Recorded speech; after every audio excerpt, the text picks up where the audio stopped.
words. Songs will sometimes give you the words that you've been trying to say, and it'll fit the moment oh so right. Love the way we touch, I like the way it feels.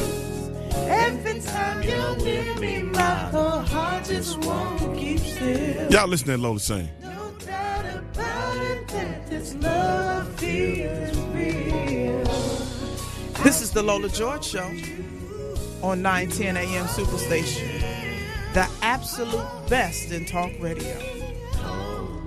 Enjoy this beautiful night. Call that one. A scandal is getting ready to come on. All right now. And you know you want to make sure you with the right one when scandal come on. We not going too far, but we out of here tonight. We'll see you tomorrow. Have fun, watch Scandal, and do whatever you need to do when the movie go on. It's the Lola George Show, 9:10 a.m. We'll see you tomorrow. We out. You're mine.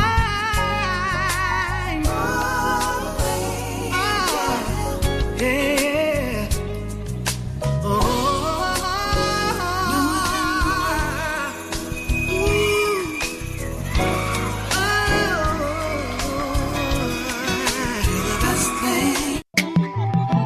If you want to hear the voices of Detroit, look no further than 910 AM Superstation.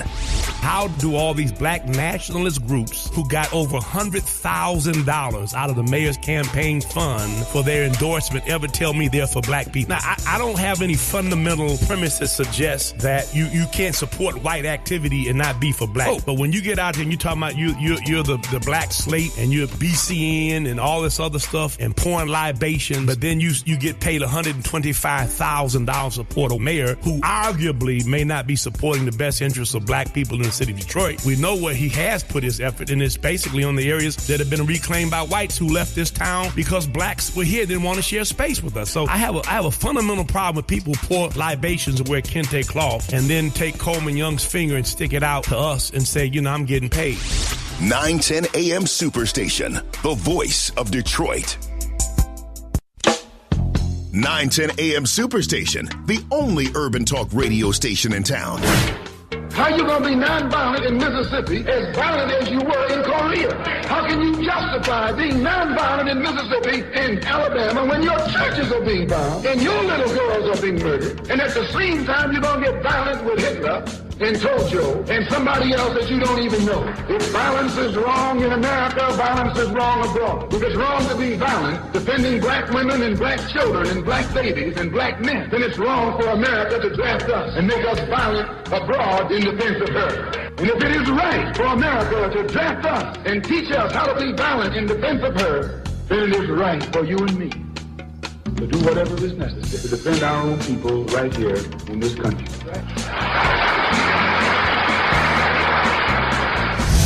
910 AM Superstation, the voice of Detroit. Are you an aspiring businessman or businesswoman? Are you a great communicator, love to meet new people, and want to make a ton of money? Do you despise sitting behind a desk all day and would rather be out making money? Well, we have the opportunity for you. 910 AM Superstation is looking for new, energetic, and committed account executives. If you can make the connections, build the relationships, and close the deal, that's all you need. Call David Bangora at 586-790-3838. That's 586-790-3838. 910 AM Superstation is in a league of its own. We are the only talk radio station in the Metro Detroit area sensitive to the African American community. Make sure you join us on what station? 910 AM, the Superstation. 910 AM. 910 AM. On 910 AM Superstation. 910 AM Superstation, Metro Detroit's only African American based talk radio station. 910 AM Superstation has arrived, and we're here to stay. But the mayor claims he's done all these things that we see that are visually different downtown and in Midtown. So why couldn't some of that money... Kwame did the same thing. Bean did the same thing. We're not Archer talking did the about same Kwame thing. and Bing right now. We're talking about Mayor Duggan. If these things have been done, and a lot of great things have been done in the last 4 years, I think that why people feel left out is because the concentration has been isolated. When you go to another city, do you care about the neighborhoods or do you care about downtown that you most likely are staying in? I care about all of it because I don't live downtown. Maybe you do. I see that differently. We got the topics, the guests, the opinions, and the facts. Coleman Young just proved the fact that he's a buffoon. This guy said, motherland? What does that to relate to? God, Let me ask you this, David. Let me ask you this. Before the debate, were you already leaning toward Mayor Duggan as your candidate? Yes, I was already, because I know about Coleman Young. Catch it all right here on 910 AM Superstation. Don't miss the best day party in town every Saturday at 4 p.m. on 910 AM Superstation with Chuck Bennett. If I meet 2 people at each party, that's 10 people every week that I meet. At the end of the year, that's 520 people at parties. Right. That's a lot of names to remember. That is. But now, so then I get somebody who comes up to me and says, "Hi, Chuck, do you remember me?" All right, you do the math. Saturdays at 4 p.m. only on 910 AM Superstation. 910 AM Superstation gives you the flip side, the real side. This is our side. We are the champions. You're listening to 910 AM Superstation, Detroit's only urban talk radio station. The views and opinions expressed on any program are those of the producers and or the persons appearing on the program and do not necessarily reflect the views and opinions of 910 AM Superstation or Adele Media. You're listening to 910 AM Superstation, Detroit's only urban talk radio station. If you want to hear the voices of Detroit, look no further than 910 AM Superstation. On the mayoral's race. Yes. I like Coleman. I think this is a bright brother. I just think he's being led the wrong way. This old cat. Whoever told him to run for mayor? He needs to sit down and take his share talk. And by him bringing out these racially charged videos and commercials, it doesn't help anybody. It doesn't help his cause. All that black and white stuff, man. Come on, man. Mike Duggan is wrong, especially because he cheated the people of Detroit out of more than one debate. Yeah, folks. That right there, I would have said, you out of here. You know, money buy people, but you know what? Money can't buy me. And then, like you said, a lot of things that was put in through Dave Ing that he's taking credit for. Right. 910 AM Superstation, the voice of Detroit. There's always something new to talk about, and 910 AM Superstation wants to have you covered from every angle. So we're adding some familiar voices and strong opinions to the best talk radio station in town. Wake up, Detroit, with the Wayne Bradley Show every morning from 5 to 7 a.m. Start your day off with the right perspective. The Wayne Bradley Show. From 7 to 9 a.m., we'll have the editor for the Detroit News, Nolan Findlay. This is the most volatile time in the country in my professional career. And, you know, that generates a lot of news, a lot of stuff to talk about. Followed by the one and only David Alexander Bullock from 9 to 11 a.m.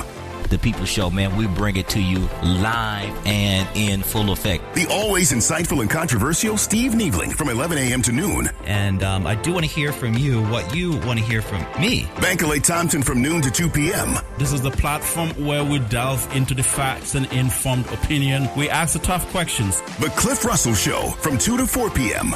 I don't care how much you know until I know how much you care. Spud from 4 to 6 p.m. Detroit's only African-American talk station, 24/7 Spud is here. Rochelle Riley from 6 to 7 p.m. I want to stress that this adventure is about life in Detroit and Michigan. This Pastor Mo, a.k.a. the Street Preacher, a.k.a. the Street Sweeper. You listen to the Lola George Show. It's your girl, Lola George. 910 AM Superstation, the voice of Detroit. It's the Wayne Bradley Show, conservative political radio, giving you what you need to know. Listen up, it's the Wayne Bradley Show. It's the Wayne Bradley Show, conservative political radio, giving you what you need to know. Listen up, it's the Wayne Bradley Show. That's what it is. It's the Wayne Bradley Show. That's what it is. Listen up, it's the Wayne Bradley Show. It's the Wayne Bradley Show. It's the Wayne Bradley Show.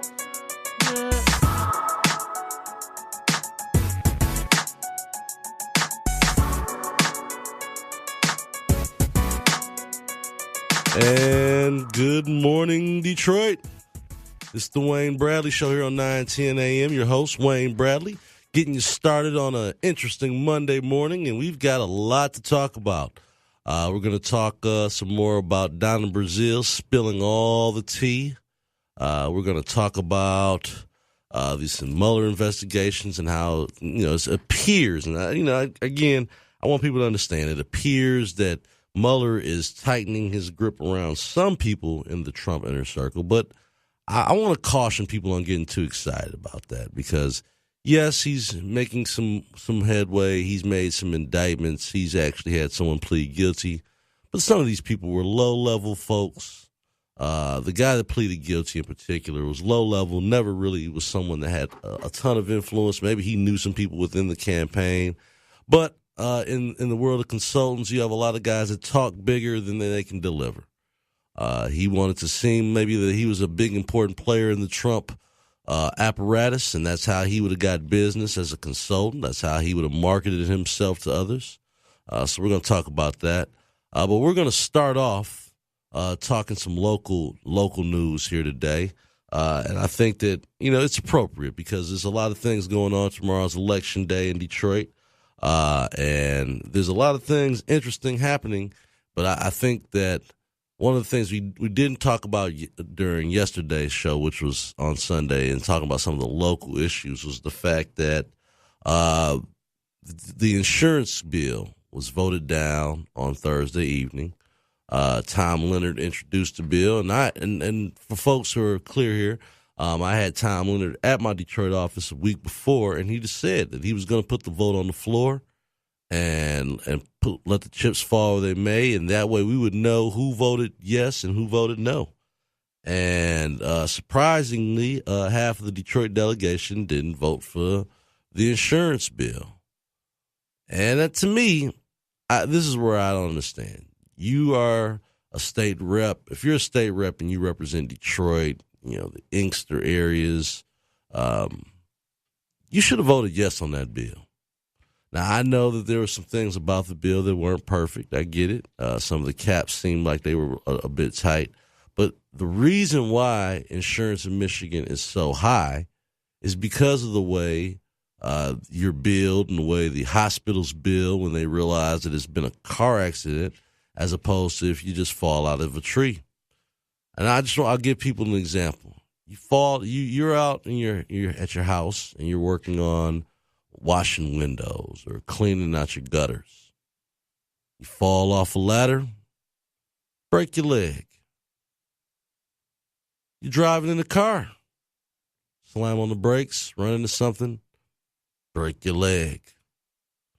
Now, as you go to the hospital, the first thing as you walk in with that broken leg, the first thing they're going to ask you is, were you in an auto accident?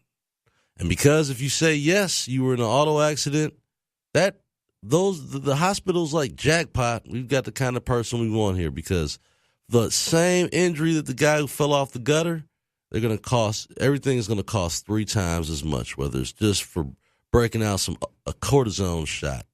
Whatever they do, they're going to charge 3 times as much or more money for auto insurance, for the auto payout than they would if you just, like I said, fell out of a tree, cleaning gutters, and broke your leg. And that's why, folks, Michigan insurance rates are so high. And it's not just that, it's because there's no cap. They and hospitals know that, so they don't hold back on any of the extras, any of the stuff that you probably don't need because they know that they're about to get paid for it. And that, folks, is why insurance in Michigan is higher than anywhere else in the country. Now, on Thursday night, I heard certain members of the delegation bringing up the word redlining and saying how it was unfair that they might have asked for your credit or some of the other mitigating factors into how they determine risk for an insurance company. So you had the Black Caucus, the Detroit delegation, the Detroit caucus saying things using the words redlining, of course, interjecting race into everything. And you had a chance, folks. You had a chance in terms of the Detroit caucus to reduce the insurance rates by approximately 20%. That makes a difference to a lot of people in the city of Detroit. Now, you could go out to Oxford and all these different places where they're still feeling like they pay a lot too, but they do because of the medical scenario with insurance. But the folks in Detroit who are looking for the biggest, who need the biggest break on this, whose insurance is the most unaffordable, their delegation voted them down. Doesn't make sense. Now, what I will say is that a lot of these guys, in particular in the Detroit caucus, were probably lobbied extremely hard by the healthcare organizations and by the hospitals. And they don't get a lot of open opportunities to raise money. And I know a lot of these guys are going into their election years with low coffers, but they took the money, folks. They took the lobbying and voted against the interests of the people in their own city that need these lower rates. Because what you're telling me right now is that you'd rather than pay the high rates or drive around with no insurance, as opposed to doing the deal that would have won. Politically, I think that a lot of these Democrats don't want to give Tom Leonard or the Republican Party in Michigan any wins before this upcoming election. I think that, the Dems have rallied together. It's not much they can agree on right now with everything that's imploding in the Democrat Party. But the one thing they do want to do is make sure Republicans don't get any victories. So you had Tom Leonard, a Republican, who put out a policy agenda that was going to benefit urban centers across Michigan, but in particular Detroit, where insurance rates are just astronomical. And I want to, again, interject the word that they were using. They were saying redlining. Redlining is used in the mortgage business. And it was used to say that they could not get a loan in certain areas like Flint, Detroit. They might have redlined and said that they're not lending in this areas. But guess what, folks? You can get car insurance in Detroit. There's nowhere that they're redlining you. It's just so expensive that people can't afford it. And that's a difference. And I just think that these folks were being let down. And Mayor Duggan, I'll give him credit for this. He's not going to sit around and let that happen in his city in terms of being the mayor, in terms of supporting these folks. And so he said, this is his exact words. And I think Bankley and some other folks are criticizing him for this. But he said, half of the Detroit delegation didn't vote with us. I intend to campaign against every one of them in this August. Ooh. Now, I want you to think about, I want two things you ought to hear, what you ought to understand about that. One, Mike Duggan's a Democrat. So we're talking about Democrat on Democrat violence here. I'm going to sit back with my popcorn and watch it. I'm going to enjoy it. But he's right. Now, some of the Detroit delegation saw that quote yesterday and have made it their personal mantra. And I'm sure that after the money they've raised for supporting this vote, they'll be okay. And that's what Mike Duggan knows that. That's why he says he's going to campaign against him, because he knows that the people that voted for this vote are going to have, some funds now for their reelection campaign. But also, I want you to think about this, Detroiters, black folks, Democrats. He said that he intends to campaign against every one of them this August. You know when that is? That's the primary section, meaning he's going to try to get people primaried in, primaried out. But the other reality is that after the primary, the Democrat Party doesn't need you anymore. They just want to get the people in there that they are comfortable with. He didn't say in November, because he knows that once you win in August, you've won in Detroit in terms of the primaries. And it's not usually a competitive race in terms of the Republican that their opponent is. So it's all about who wins the August primary. And I just don't, like I said, I hope at some point I can get Sherry Dignogo and a couple some of these state reps that did vote against it. I'd like to get them on the show. Sherry's a friend of mine. I'm not going to sit here and bash her. I think that everybody was calling yesterday saying, why don't you bash her? Because I want them to explain it. I am critical of the fact that just from a numbers standpoint, it would have benefited Detroit drivers. And we need, the idea that we start talking about racism and redlining at a time when we just want to get folks lower rates for insurance. We want to help the people that need the help the most. And I understand the fears of if you get in a car accident and, the money's not there, you spend your cap. And I think that one person that was instrumental in keeping this bill together and forcing people to vote against it was actually L. Brooks Patterson. L. Brooks did not support this legislation. And I'm going to tell you, it has more to do with the fact that he was in a car accident and his driver was, badly injured as well. And it made him an advocate to be against this bill because he believes that his driver would have been left uncovered after a certain amount of time because of the cost of his accident. But that is where we have a catastrophic fund that no one seems to want to talk about, Republican or Democrat. Everyone seems to want to keep that golden goose safe. But the reality is that we are relying on our local officials to represent the constituents in the area. And I can assume that 90 to 95% of the constituents in that area would like any kind of legislation that would help reduce the cost and the prohibitive cost of car insurance in the city of Detroit. What do you think, folks? Have you talked to your state rep? Will you be calling your state rep? And I think that is, if you want to see some change here, folks, call your state reps. Go visit their offices. Show up at their town hall meetings. Don't give them such an easy pass. It's amazing to me that a lot of times we don't even notice what our state reps are doing until they vote against something we wanted them to vote for or an issue that matters, when we should be holding our elected officials accountable the entire time they're in office. Entire time. We ought to hold them accountable on every bill they put out there, every silly bill that they know has no chance to get through the Republican legislature, because that's wasting time. The Detroit caucus loves to come back home to Detroit, and I'm not, again, putting this on one person, but it's just almost the mantra of the Detroit caucus. Nothing gets done. No laws are written up, no proposals.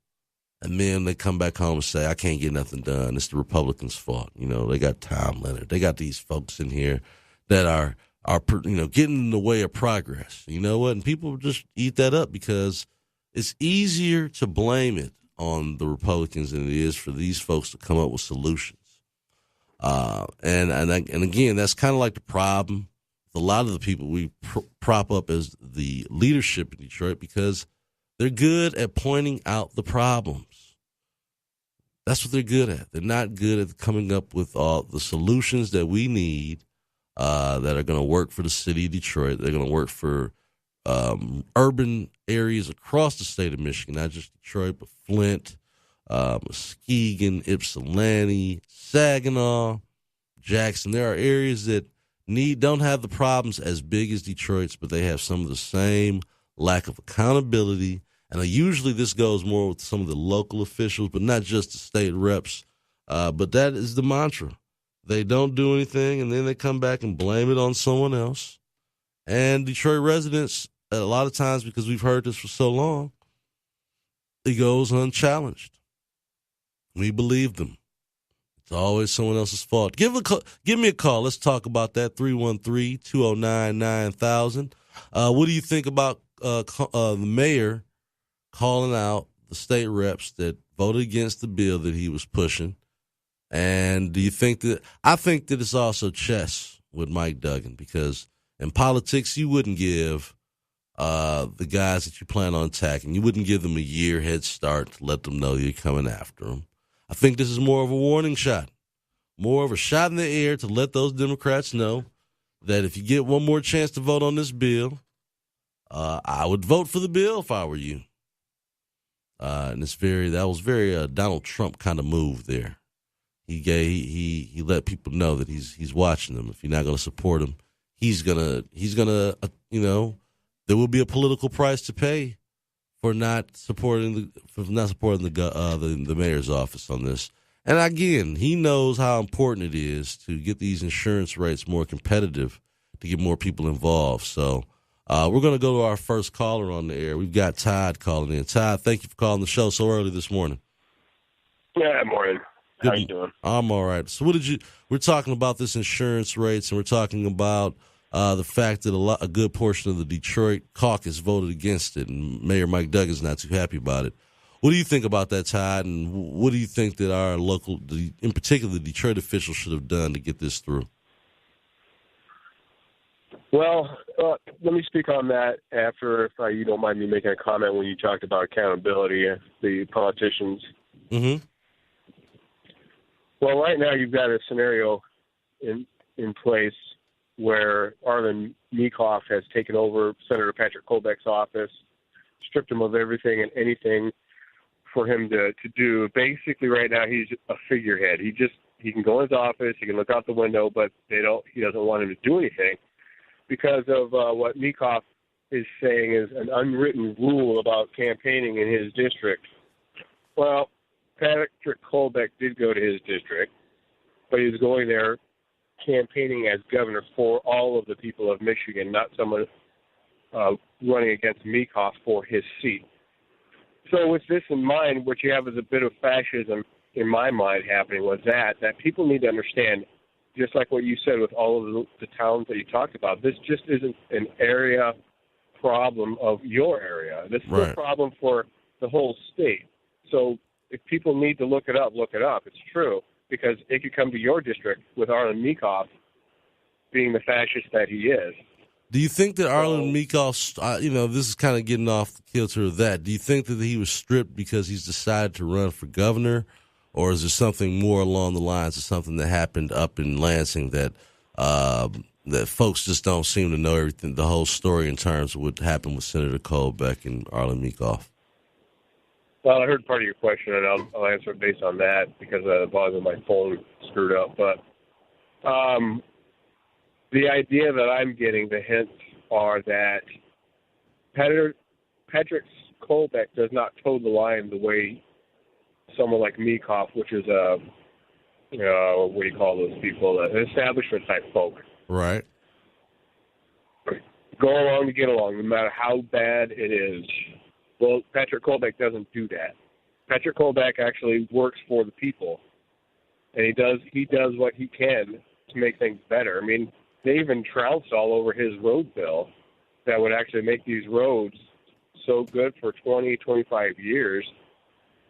And just one example of that, because there's states in this United States that have weather similar to ours that are doing it better with the roads. Right. This is just a back-scratching game when it comes to the roads. That's just a minor example. There's so many different things that Senator Patrick Colbeck wants to do to keep more money in your pocket, but Arlen Meekhoff and his band of merry cronies, for lack of a better term, without Todd, you don't seem to be a big fan of the establishment up in Lansing. What's the deal with that?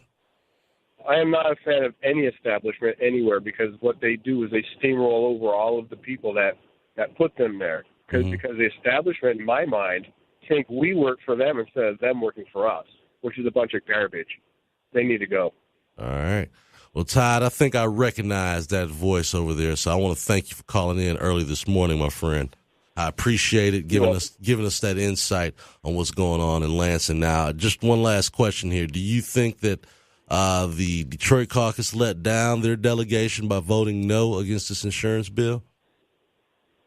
Without knowing all of the details in the bill, I'd have to say no, because some of the things I'm hearing and understanding are that the way this was set up, that in just a few years it's going to go back to the same old, the high rates again. Okay. All right. Well, Todd, I appreciate you calling in and giving us some insight. I definitely appreciate folks calling in early in the morning. Keep listening to the Wayne Bradley Show here on 910 a.m., and you have a good day, my friend. Thanks. You too. Take care. All right. Well, I'm just going to say, if I believe that's the Tide who I think it is, I want to thank you for calling in. I'm sure you have some interesting stories coming out of Lansing, that's for sure. And we're going to talk more about this, I guess, after the break. But I want folks to call in. Are you happy that you're mayor? If you're a city of Detroit resident, obviously, we've got one more day to the election. Are you okay with the mayor of Detroit openly calling out the state reps in Detroit that voted against the bill and said that he's going to challenge all of them coming up in August? That's a lot of political muscle right there. A lot of political muscle. And I think that, again, I think that Duggan's more savvy than to do that with the idea of just making threats. I think that's the idea, is to say, look, if you get one more shot to get this right, get it right. Because you know, if you don't, I'm going to come after you politically. And I think that's pretty gutsy. I think it's pretty gutsy. But we're going to talk more about that when we come back from the break. You're listening to the Wayne Bradley Show on 910 AM, your superstation. It's the Wayne Bradley Show, conservative political radio, giving you what you need to know. Listen up, it's the Wayne Bradley Show. It's the Wayne Bradley Show, conservative political radio, giving you what you need to know. Listen up, it's the Wayne Bradley Show. That's what it is. It's the Wayne Bradley Show. That's what it is. It's the Wayne Bradley Show. Hello, Detroit. This is Janice Winfrey, your city clerk. Also, I'm excited that we are rolling out our brand new voting machines that are poll worker and voter friendly. Detroit, we want you to be prepared, so use your Election Connection newsletter as a voting guide, as well as to verify your polling location. And know that we continue to make progress with you in mind. Get out to vote Tuesday, November 7th.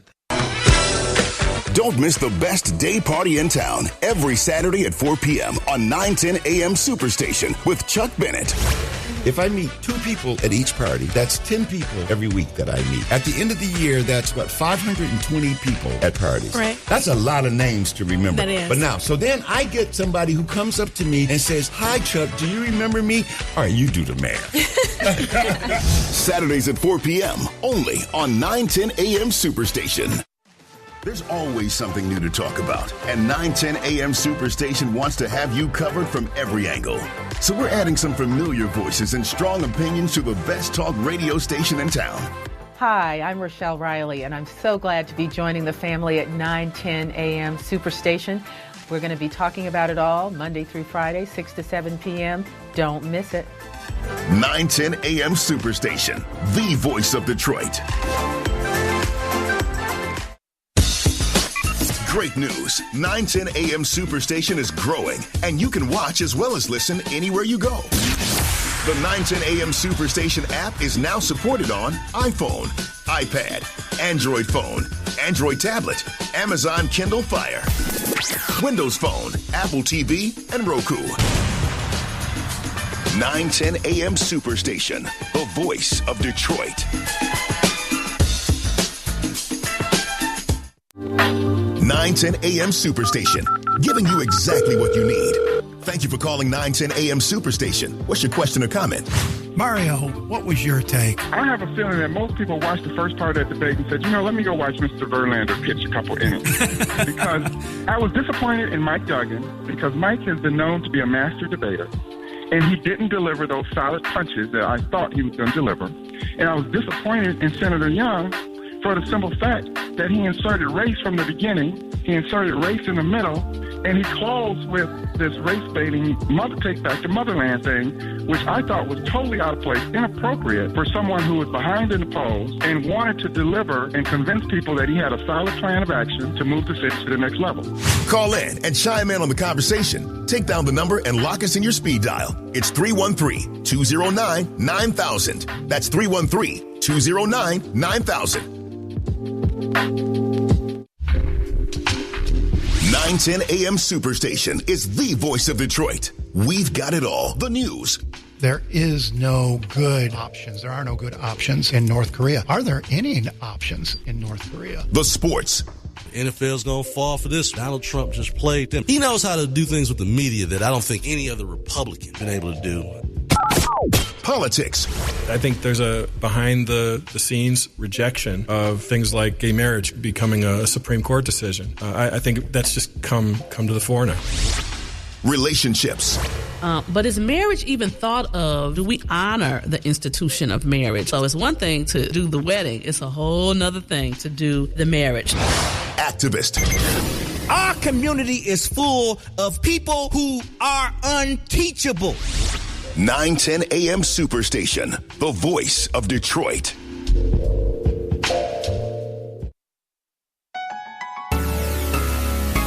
It's the Wayne Bradley Show. Conservative Political Radio. Giving you what you need to know. Listen up, it's the Wayne Bradley Show. It's the Wayne Bradley Show. Conservative Political Radio. Giving you what you need to know. Listen up, it's the Wayne Bradley Show. That's what it is. It's the Wayne Bradley Show. That's what it is. Listen up, it's the Wayne Bradley Show.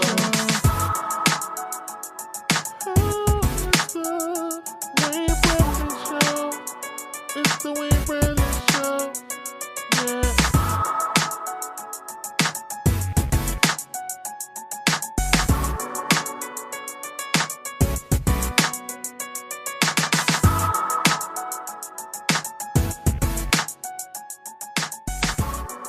And welcome back to the Wayne Bradley Show here live on 910 AM, your superstation. And as I'm going through all my social media posts and stuff, I actually was criticized by someone here, one of the state reps. And I was going out of my way to not criticize him, to, make it personal. And, I want people to explain why they did this, okay? Sherry Gay Dagnogo, who I consider a friend, she was very upset with me for saying, basically, I said it's only the fault of those who voted no, not Mayor Duggan. She called me two-faced. Now, I'm open to letting anyone come on here and explain themselves. I had Tom Leonard in the office in Detroit the week before the vote. And I didn't criticize anyone who voted. I didn't criticize any personally. That's why I'm a little disappointed in what she said here. Because, again, I've gone out of my way, and I leave the platform open to explain to the voters of Detroit to why they did this. That's it. I mean, trust me, if I wanted to make this a back and forth with me and some of these folks, I would. But it's not going to get anything done. I want them to explain to the Detroit voters why they voted this way. This is trouble. Again, I think it's because Duggan is threatening to take folks out that they're mad. And I don't blame Sherry and whoever other Democrats that are mad that Duggan did that. But, you guys are the ones that have to work with Duggan. You knew what he wanted and part of the vision of this to get this done. I'm sure he's talked to all the state reps locally about what his vision was, why he wanted to do it this way. And they chose to vote against him. And so, Sherry, if you're listening or if you want to call in, I will shoot you a text message, and you are more than welcome to come on here and explain the vote. I saw her speech in particular, and I'm interested in to hear where these numbers and what made them vote against the bill. So, Sherry, you're my girl. I hope you give me a call. I hope we can talk about it, because being two-faced for me would be acting like I wasn't supporting the bill at the first. I've always said we needed insurance reform, and I supported the bill that Tom Leonard and Mayor Duggan had worked on together to make things work better for the folks of Detroit. And it's unfortunate that it couldn't get done. So give me a call here on the line, 313-209-9000. Let's talk about this. We're going to move on soon. At a moment here, I'm going to play some of this Donna Brazille interview, but I'm very disappointed that Sherry would call me two-faced about this. You're more than welcome to come. I'm going to send it on my Facebook, too. You're more than welcome to explain that vote, whether personally or on the radio. That's what I'm going to say. Explain that vote, whether personally or on the show, or on my show. I'm giving... Like I said, I think that Sherry has every right to vote the way she wants to vote. I'm not a Democrat on this one. And so, I don't have any, I think that locally elected officials, whether you're my friend or not, or whether I know you, you have to be accountable to the voters. It's not to me. I mean, I can have an opinion, but if your constituents agree with you, then so be it. I'm just a little disappointed. I'm not surprised, but a little disappointed again. He said, and again, I got people, one of David Bullock's favorite guys is now following me on Facebook. And Bullock, I appreciate you for giving me some new folks to interact with all on social media. But this is one of these situations, again, where these local officials are getting mad about Duggan. It ain't got nothing to do with me. I'm not the mayor. I don't work in his office. And this is one of those votes where, again, I didn't get involved in it other than to bring the other perspective. And I hope that Tom Leonard at some point, I'll also bring him on here and he can talk about what happened that night, because I feel like Detroiters were let down that day. I really do. And it's not the only time they let down, but this was one where you had your mayor on board, and you really just didn't have any reason other than who's been lobbying you to vote this down. That's it. Nothing personal. I'm not, like I said, I'm going to call Sherry myself. I'll text her, reach out to her. I didn't get involved in that more than bringing one person to the city who is the Speaker of the House to talk to some folks locally. And again, I just think that if your mayor's pushing for it, and that's what's going to happen here, that the mayor's office wanted this bill to get done, and it didn't. And so I guess you will have to be some financial or some political repercussions to that, because if you're not going to work with your mayor, who are you going to work with? Whose word are you going to follow here? Give us a call, 313-209-9000. I'm hoping, again, that at some point some of our state reps who voted no on this bill will step up and get involved in it and say why they voted no against it. I find that using the race issue and talking about redlining, which have nothing to do with this insurance bill, is a disingenuous way to bring up your opposition to the bill. If you just think, look, if you're willing to just say, look, I thought it was a bad bill because when you get into a car accident, it doesn't cover you the way it covers you now, and I just wasn't willing to risk that for my constituents, so be it. I'm giving you guys an easy out on that.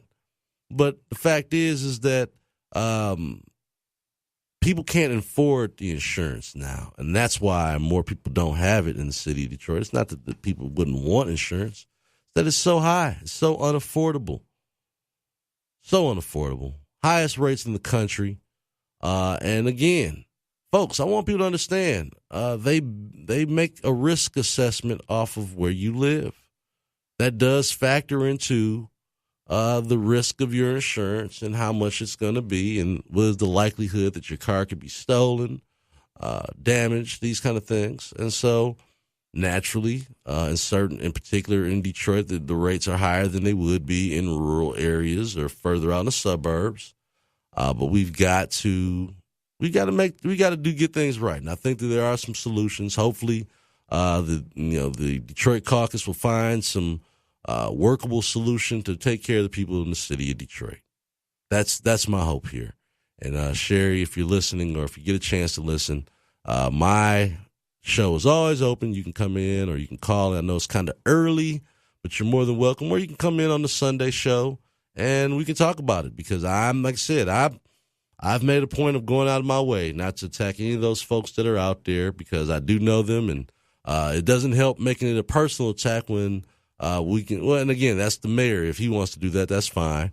But I'm more interested in the reasoning behind them voting no, and what were their amendments and solutions that they offered to that bill that were realistic, not just throwing something out there, not throwing something in there. And see, a lot of times when they come with these amendments, they know that they're not going to happen, and so then they say they offered a solution, but they knew that wasn't a realistic one. So I'm looking forward to hopefully at some point speaking with Sherry about this, because it disappoints me to see folks getting mad at me as if I'm the one that said that they're going to go after, I'm not going after anybody. As a Democrat on Democrat, I'm sitting back with my popcorn. I don't have nothing to do with that. So give us a call, 313-209-9000. Now, as we prepare for Election Day in Detroit, and again, you got to wonder about that. Was this all strategic? Is Duggan quietly figuring out who's with him and who's against him? Because it's not just going to be the vote for the state rep. It's going to be who's going to pop up tomorrow trying to defend Coleman Young here at the last second. So I think that he's moving 2 steps ahead of some of these guys. But I'm looking forward to it. What do you think that Coleman Young and Mike Duggan, the numbers dictate that it's going to be, it's not going to be pretty close. It's not going to be close. And I really do believe that Coleman Young would have benefited more by running it for city council, even if it was on the citywide seat. He would have been in a better position to win that. And then, after challenging Mike Duggan for years in the city council seat, if he decided to run for mayor next time around, he would have been in a better position to understand all the challenges that go along with running the city of Detroit. He would have been in the driver's seat of knowledge as opposed to as a state rep. Even in the districts where he lives in his state Senate seat, Mike Duggan outperformed him in the vote totals there. So the message is not resonating with folks. And it doesn't look like people are going off onto the whole race baiting issue. So I think that he's got his work cut out for him. I think that Mike Duggan wins by, I'm going to go out on the number here. I'm going to say 65-35. Maybe 60-30 with 10% of the people not just voting, writing in candidates and all kind of other stuff. But I'm going to go at least 60-65 for Mike Duggan. We got some interesting things coming up with the medical marijuana ballots. There's 2 different proposals out there, and if I can get someone to call in and talk about the different proposals, that'd be great. But I think that, overall that Detroit needs all the economic advantages that it can. And when you see some of these other cities that are starting to open their floodgates for the medical marijuana business, I don't see how Detroit would want to be left out of that. But when you have some of these bills, you have to read through them and you have to make sure that there's not 1 or 2 groups that are controlling everything and looking to have monopoly through a legislative process. But overall, I think that medical marijuana, as well as actually, by I think next year, recreational will be also on the ballot. So essentially, people in Detroit are going to get a 1-year head start on anyone else and one of the bills is calling to get rid of the ordinance between the churches and the where the dispensaries can be set up. So that'll be an interesting debate moving forward. And I think, again, Detroit needs all the opportunities it can. Now, does this translate into more opportunities for black entrepreneurs? I'm not sure. I'm not sure that is the crux of this issue, but I think that restricting opportunities from the start does not help either. And I think that, they're doing their best to address all these different issues with these different proposals. But there, in another year, I think that it won't even matter because it's going to be full recreational. And I think that's when you're going to really, really see this industry explode, even here in Michigan. So give us a call, 313-209-9000. What do you think about the mayor's race coming up? What do you think about, was Duggan wrong for making what we call political threats to some of the local state reps that voted no on this bill? And again, Sherry, I hope you give us a call here at some point and explain that. I'm not going to, I'm more disappointed than on Facebook. Maybe she took it personal because I supported the mayor's decision. But a matter of fact, I'm going to text Sherry, see if we can get her on the line here at some point. But give us a call, 313-209-9000. We are talking local politics. As we go into the second hour, we're going to have a little fun. We're going to dig into the DNC. We're going to listen to Donna Brazille ether the whole Democrat National Party over her treatment. You know, you cannot tick off a black woman. I think that the DNC had to learn that the hard way. They didn't give that woman the credit she deserved when she was raising the money. They wouldn't even let her spend the money. And that's what I want you folks to understand. I'm sure Sherry can share some of those same moments as being here in the Democrat Party here locally. They value our face, but do they want your real input? It's questionable. Very questionable. And, you know, it tells you that Donna Brazille could get to where she's at, and they still would not give her the respect due. So, again, this is how the Republican Party and the Democrat Party, in particular the Democrat Party, how they're treating their black leaders here. So we're going to go. Looks like we got a call here. I'm going to take a call from Dale. Dale, thanks for calling in. Good morning. Good morning. Good morning. How you doing today? I'm all right. How are you doing? I'm doing just fine. First-time caller to your show. Well, thank you. Yeah, as far as the auto insurance, the really only solution to that is to make it equal, is to base the policy rates on a person's age and their driving record. Right. That's how it was when I first started driving. It was based on age and driving record. You don't think that there's not a different cost associated with having your car in Detroit every day, and you don't think that there should be no different risk assessed on that based on if you again live in Detroit compared to if you live in Oakland Township all the way out in the middle of nowhere, or Shelby Township or something like that. You don't think there's a difference in risk associated with that? No, especially when it comes to liability. And we're not talking collision, but liability only. With collision, what about the people that live in Oakland County that their vehicle is in Detroit 10 hours out the day because they work downtown? That's why they ask you where you work. They do take account of that. They do take into account where you work. How far the drive is to work, so that to me, if the risk is assessed a lot lower when you work within 10 miles of your job, because you don't have to do. Okay, so if you do live out there, what if you take in the realistic numbers of vehicles stolen, damaged, and things like that? We're talking collision, but let's talk about liability only. Right. Where does where I work at make a difference as far as you're just covering liability, not collision? Well, I mean, again, and reducing. It depends on where you work. It just all depends on where you work. Is there a different risk? Is there a different risk even assessed if you're parking in a parking lot somewhere downtown, or there's no secure parking, or even there is secure parking compared to even if it is secure parking, it has nothing to do with damage to your vehicle. It's about the likelihood of it. The likelihood it might get stolen. The damage to your vehicle, it doesn't matter. If it's liability only, they're not going to pay if your vehicle is damaged or stolen. It doesn't matter. Liability only covers you, or someone if they get hurt. It doesn't cover the vehicle itself. Right. Well, I mean... Okay, but because... Go ahead. I'm sorry. Go ahead.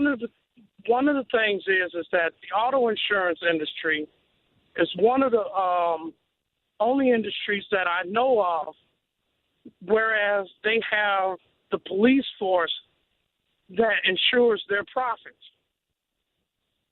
No other private industry has the police force to ensure their profits. Right. Well, I mean, I think this is the challenge of again, making a bill that was perfect for everyone. It was not going to be totally equal. I think that's the problem, Dale, is that people are looking for that silver bullet solution, and it was never going to be 100% equal. Of course not, because the politicians are accepting bribe money. By the way, they call it lobbying. Only difference, lobbying is legalized bribery. That's all it is. Right. And I like when H. Ross Perot said back when he was going against Bill Clinton, let's get rid of the lobbying groups. I'm a billionaire. If I get in there, I'm getting rid of them. I don't need their money. I'm using my own money. And that's one thing that scared them with H. Ross Perot, and they branded him a quack. Right. So I know you remember H. Ross Perot. I sure do. I was a young lad, but I do remember. Okay. And as far as Coleman Young, he doesn't have a chance. You know, as long as Janice Winfrey is running things, he don't have a chance. Garland Gilchrist doesn't have a chance unless he challenges the vote. But as far as when it comes, so you don't think even Garland Gilchrist has a chance, huh? Now I guess we haven't talked a lot about that race, but he's a young man. What you have to do is the integrity of the vote. Okay, is in question. Right. Anybody that's been following politics in the city of Detroit for the last 10 years know that the integrity of the vote is in question. Okay. But as far as Democrat, Republican, left-wing, white ring, it don't matter to me. You're still part of the bird. Right. I get it, Dale. That makes sense. No, you're right, and I appreciate you calling in to kind of give some different insight. One more thing, Wayne. Go ahead, sir. Okay, there's an old saying, when the wicked is in power, the people suffer. When the righteous is in power, the people rejoice. Right. Now tell me, when was the last time the people rejoiced? Well, I think they mistakenly rejoiced when President Obama was elected president. That's the last time I remember. The people didn't rejoice. They said no to everything he did. I wasn't talking about Congress. I was talking about the other folks in Detroit, but the urban areas. But I guess I see what you mean by that now. You're right. Okay, Wayne. Good talking to you, man. Thanks for calling in, Dale. I appreciate it. All right, we're going to go. Look at these phone lines starting to warm up here at 5:55, boy. You start talking a little bit about this mayoral race, and look what happens here. So we're going to go. We're going to take some of these calls here. We'll go. We got a few minutes before the break. We'll take Marcia's call. Good morning, Marcia. Good morning, dear. How are you doing? Of course. Oh, just fine, dear. How you doing? I'm doing good. I got some good morning funk for you coming up after on the other side of this break. We're gonna play Donna Brazille's interview and talk about how she was. Yeah, I can't wait. I know you can't. That's that. I know you can't wait. We're gonna have some fun with that one. I can't wait. So, what do you think about this mayoral election coming up? And well, you know how it goes. You sound like you're willing to concede it to Mayor Duggan already, huh? You already know what's going on. That's politics in America. Money. You got the money, you're going to win the election. So, I want to speak about the drive. I've been driving for 50 years. I've only gotten one ticket, and I got it out in Redford. And, I've never had a car stolen. I've never had a car accident. Why should I pay this high insurance in Detroit? It is such a total injustice. Mm-hmm. They should, our driver's record should be the record that the insurance companies go by. Well, I think that's what some of the Detroit caucus was pushing for. And, but I still think that if you had an opportunity right there in front of you to get insurance rates reduced, I think you should have taken either a harder look at it or really should have voted for it to give the people of Detroit some relief and get some people the opportunity to have insurance in the first place. That's a big challenge in Detroit. Well, the mayor's D insurance was nothing but D was for dumb. So I didn't agree with none of that because, I work with a population of people who have had catastrophic accidents. Mm-hmm. A lot of my clients used to be people that were motor vehicle accidents. And, I have a son who was hit by a drunk driver and the emergency room bill was, just him in the emergency room was over $250,000, and he wasn't in there but 3 hours. Well, see, Marcia, that's exactly why they want to change the way this insurance is done in Michigan. for the fact that it was $250,000 for a couple of hours in the emergency room. The fact is they knew the minute he came in there, he was in an auto accident, and they took advantage of that. And that is why our insurance rates are so high in the first place. The lawyers, these hit-and-run drivers, hit-and-run lawyers, and the guys that represent them, they have made it where, it's a money pit in the Michigan in terms of that. And so... Well, but people need the insurance. If you're a young person, you paralyzed from neck down, you need people to... So then Medicare and your health care insurance kicks in. The auto insurance should not be abused by these hospital systems, and I think that's what they've been seeing now. But listen, Marcia. Wait a minute. Let me explain this. Mm-hmm. Your record, your driver's record, that should determine that. And your president is taking $1 trillion out of Medicaid and $500 million out of Medicare. So people are not going to, they need this auto insurance in case they get injured. All right. So you know what I'm doing? I am not going to buy a car. I am going to walk and take public transportation. I refuse to pay that type of money for insurance. And plus the fact I'm getting healthier every day. And so I'm boycotting by not buying a car and not driving. I use Uber and I walk. Fair enough. Fair enough, Marcia. Well, I hope you're listening in because we're about to have some fun with Donna Brazille. But fair enough. Thank you for calling in. We're going to take a break. John, we're going to take your call when I get back from the break. You listen to the Wayne Bradley Show on 9:10 a.m., your Superstation. It's the Wayne Bradley Show. Conservative Political Radio. Giving you what you need to know. Listen up. It's the Wayne Bradley Show. It's the Wayne Bradley Show. Conservative Political Radio. Giving you what you need to know. Hello, Detroit. This is Janice Winfrey, your city clerk. Also, I'm excited that we are rolling out our brand new voting machines that are poll worker and voter friendly. Detroit, we want you to be prepared, so use your Election Connection newsletter as a voting guide, as well as to verify your polling location. And know that we continue to make progress with you in mind. Get out to vote Tuesday, November 7th. 910 a.m. Superstation. Giving you exactly what you need by any means necessary. Thank you for calling 910 a.m. Superstation. What's your question or comment? All right, we got Kevin on the line. I think $30,000 a month. I think it's too much. For Mary J, $30,000 to me is not much at all. Not much at all. Not much at all. If Mary J isn't bringing $1 million a year, then maybe he shouldn't be getting $30,000 because he was the manager. But I guarantee you, no, she he's is getting more than $1 million. Yeah, I even know her net worth. Absolutely, just in royalties, I'm sure. Absolutely, yes, she is. You know what? She needs that attorney that went after Tiger Woods. Tammy, would you like to chime in? And so I would like to challenge that we have more people from the community that can serve as advocates for, even though we have elected officials, but just regular everyday citizens step up that are able to articulate the community needs to elected officials in a way that they'll understand. 910 a.m. Superstation, the voice of Detroit. 910 a.m. Superstation is the voice of the people. Don't believe me? Just listen. I listen all the time. Great radio personalities.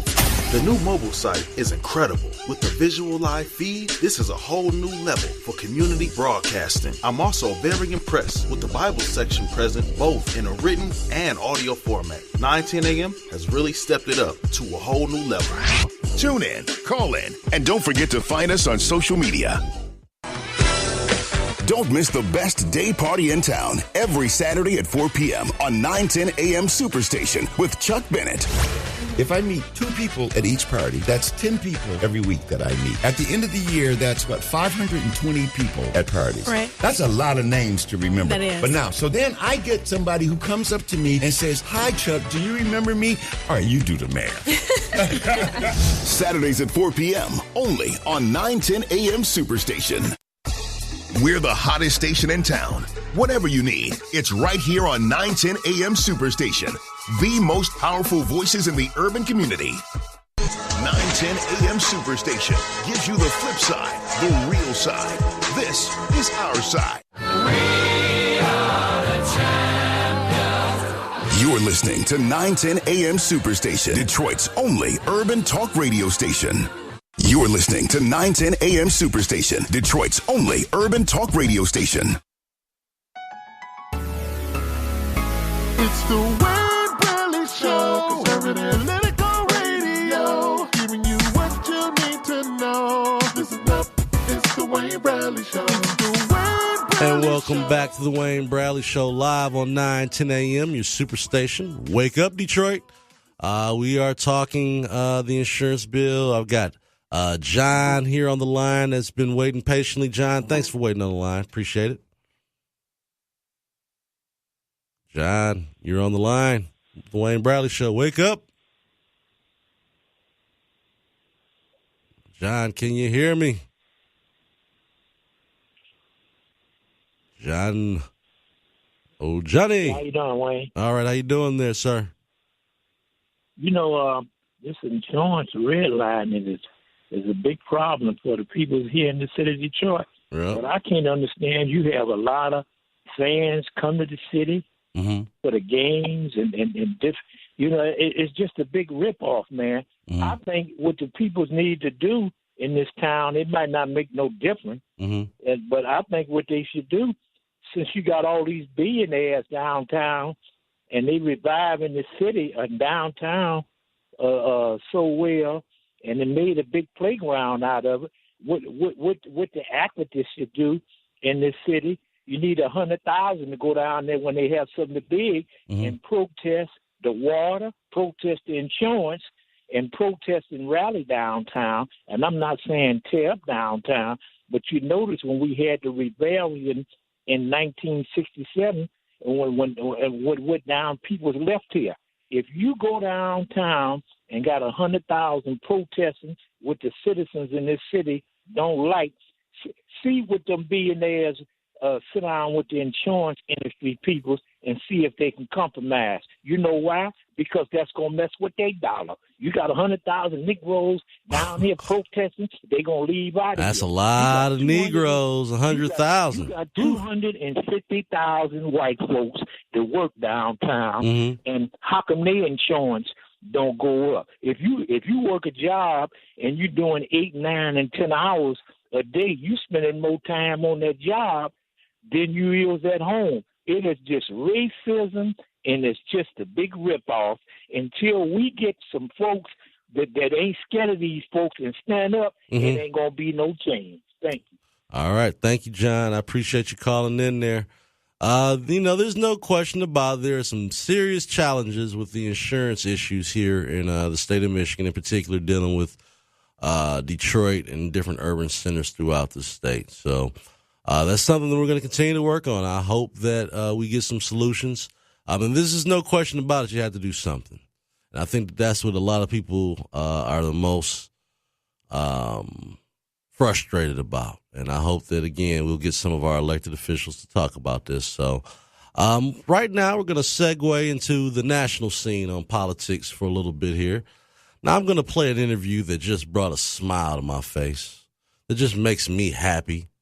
And I pray for Donna Brazille's safety, because anyone that usually challenges the Clintons magically ends up committing suicide, or they get into a car accident, or something just happens bad. So I pray, and I mean this seriously, not being sarcastic, that Donna Brazille is safe and that she's allowed to continue to promote her book and be part of the Democrat Party, because I know a lot of younger black folks that feel the same way she does, and I know black Republicans that feel the same way. They've been in a position of power within their party, and the majority of the folks there don't look like them, and they don't listen to them. And it's nothing worse to be in a position where you could make a difference within your party or your organization, and the other senior management of the people don't listen to you. And I think Donna Brazille just had enough of that. So without any further ado, let's listen to this interview with Donna Brazille that she had. Explosive details emerging in a new book by Donna Brazille, the former chair of the Democratic National Committee, including dramatic revelations about an alternative ticket with Joe Biden and Senator Cory Booker during Hillary Clinton's infamous fainting spell. Brazille's book and timing creating a firestorm on both sides of the aisle. With more on all of this, here's ABC's Gloria Rivera. Tonight, the new stunning revelations. The former head of the DNC threatened to drop Hillary Clinton from the 2016 Democratic ticket.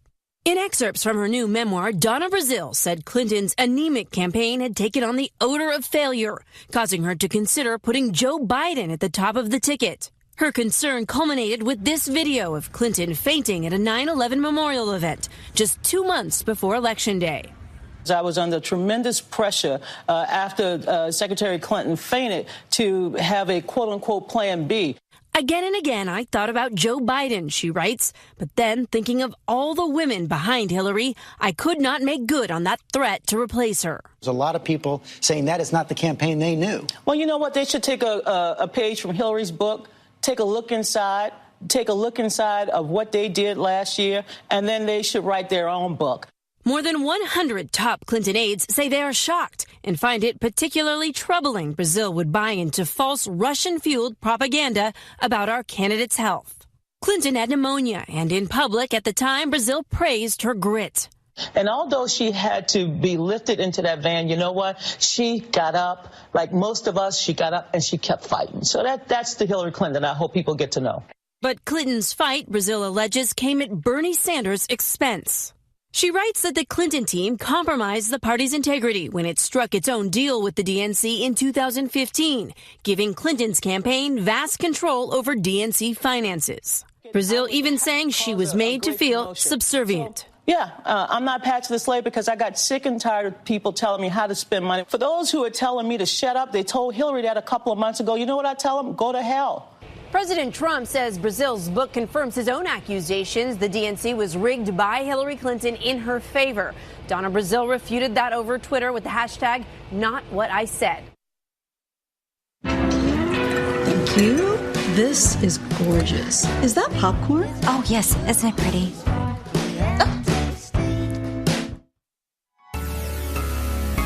It's the Wayne Bradley Show. Conservative Political Radio. Giving you what you need to know. Listen up. It's the Wayne Bradley Show. It's the Wayne Bradley Show. Conservative Political Radio. Giving you what you need to know. Listen up. It's the Wayne Bradley Show. There's always something new to talk about, and 910 AM Superstation wants to have you covered from every angle. So we're adding some familiar voices and strong opinions to the best talk radio station in town. I'm Republican, from Detroit, and I'm black. Yeah, that's right. Different perspective, different view. Don't miss the Wayne Bradley Show on Superstation 910 AM. From 7 to 9 a.m., we'll have the editor for the Detroit News, Nolan Finley. This is the most volatile time in the country in my professional career. And, that generates a lot of news, a lot of stuff to talk about. Followed by the one and only David Alexander Bullock from 9 to 11 a.m. The People Show, man, we bring it to you live and in full effect. The always insightful and controversial Steve Niebling from 11 a.m. to noon. And I do want to hear from you what you want to hear from me. Bankalay Thompson from noon to 2 p.m. This is the platform where we delve into the facts and informed opinion. We ask the tough questions. The Cliff Russell Show from 2 to 4 p.m. I don't care how much you know until I know how much you care. Spud from 4 to 6 p.m. Detroit's only African-American talk station, 24/7 Spud is here. Rochelle Riley from 6 to 7 p.m. I want to stress that this adventure is about life in Detroit and Michigan. This Pastor Mo, a.k.a. the Street Preacher, a.k.a. the Street Sweeper. You listen to the Lola George Show. It's your girl, Lola George. 910 AM Superstation, the voice of Detroit.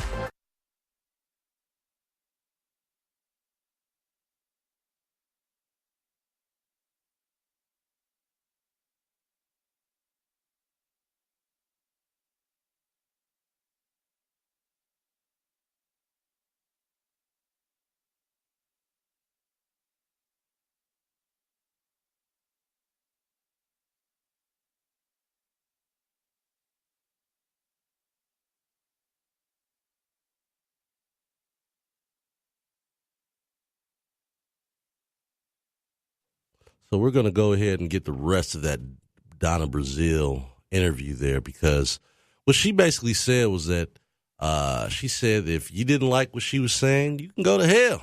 That's how frustrated Donna Brazille is. And we're going to find that interview, and I'm going to let you hear the interview hopefully in its entirety, because it was an explosive interview.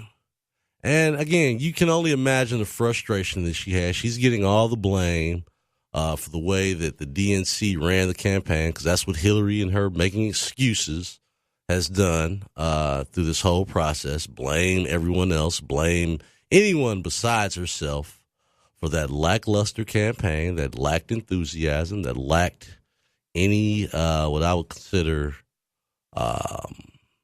they didn't go to the urban areas. They ignored a good portion of their voting block and figured, they figured the best thing they could do was to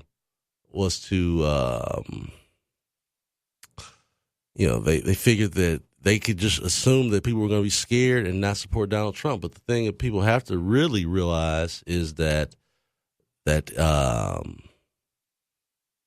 you got to go to all the voters. I've talked to Debbie Dingell. I've talked to folks that said that, hey, Hillary Clinton just did not listen to anyone. They decided to do everything they wanted to do on their own. They didn't take the advice or counsel of anyone from the states like Michigan that said, hey, you better get down here and talk to these voters. They're not happy. They don't think that the Democrat Party has their back. And Hillary Clinton just said, well, what are they going to do? Vote for Donald Trump? No, they're just not going to come out and vote at all. And a lot of the auto workers, the UAW guys, they broke the company line and went and let me just say this, hold on. It's the email that I forwarded over. It was yesterday on Sunday. It was a forwarded email to help out here to locate the vaunted interview that Donna Brazille gave. And so we'll take the call while we look for the whole interview, because it was juicy. It was exciting. You're going to like it. Who is it? Curtis. We're going to take Curtis's call. Hey, Curtis. Welcome to the Wayne Bradley Show. Curtis, I don't have him. Curtis, thank you for holding. Welcome to the Wayne Bradley Show. Hello? How you doing, Curtis? How you doing? Wayne, let me ask you a question. Yes, sir. Did you discuss the shooting this morning at the church? Did you already discuss that? No. What did you want to talk about that horrendous shooting in down in Texas? That's what I'm saying. Why are we talking about Hillary Clinton and Donna Brazille? Hillary Clinton lost the election. It's over with. It's done. That's not major news. The major news was the way that Donna Brazille was treated as the DNC chair as a black woman. You had a black, the Republican National Committee had a black chair too, and they didn't listen to him either. And if you listen to what I said that it was very similar to some of the things that Michael Steele said. I don't have a problem with that, and that's a bigger issue. That's not the news story. The news story is 3% of a town got killed yesterday. 3% of a city got killed yesterday. What do you think we could do to stop that, Curtis? What do you think? Nobody can stop it. What I'm saying is that's the news story. Why are we talking about something that Hillary Clinton lost? So what? She's a millionaire. So what? She lost. She's not coming back. She gone, okay? Hillary lost. Donna Brazille wrote a book, blah, blah, blah. It's gone. Let's talk about the current event. Let's talk about what the president is doing now in Asia. Let's talk about what's going on now. How do you think the president's doing so far in his trip to Asia? He's over there right now. He's already met. I'll tell you what he did yesterday. Mm-hmm. He made a dumb remark. What's that? He told the Japanese or the Chinese that he would like for them to make their cars in America. Well, he didn't know that 75% of their cars are made in America. Okay, he need to listen to the people that surround him and give him information, so he don't make stupid remarks. That 70% of their cars, Toyota, is made in America. So he would like them to make them in America. They employ over 100,000 people here. Duh. Well, I mean, what he's talking about in terms of he said instead of making them there and importing them, why don't you just make them here in America? But the fact is that 75% of them are made here. 3/4 of the cars over there are made here. Yeah, well, listen. That's the facts. I understand. He need to listen to people around him, Wayne. He got a cabinet. They pay people hundreds of thousands of dollars to give him pertinent information. Mm-hmm. He refuses to even listen to the information that's given to him, so he don't make these stupid remarks. Well, I think, in terms of the remarks, you don't think the president has a right to ask and make a demand on what he would like to see out of people that are doing business here in America? But be factual. Try to be factual. Everything he says, 8 out of 10 things that come out of his mouth is non-factual. Matter of fact, Wayne, most of the world leaders think he's a liar. Okay? Some of them will call him that to his face. They don't want to have nothing to do with him. I mean, do you think that he's the first president the international places have looked at as a liar? Do you think? I was about to say, because you know that President Obama made plenty of promises of telling Syria not to cross the line, and they did it, and he said there would be repercussions, and it never was. So maybe they thought he was a liar too, and I think that's of a more situation. United States of America, powerful man in the world, he should do the best he can to try to be factual. So do you think that Obama was doing his best to try to be factual when he said don't cross the line in Syria, and people continued to do it, and he did nothing about it? Do you think he was being factual when he said he evolved on the issue of gay marriage when he was against it, and then he became for it when it was time to win another election? No. But you just said that you're making it seem like this is something new that the international community hasn't always trusted the president of the United States.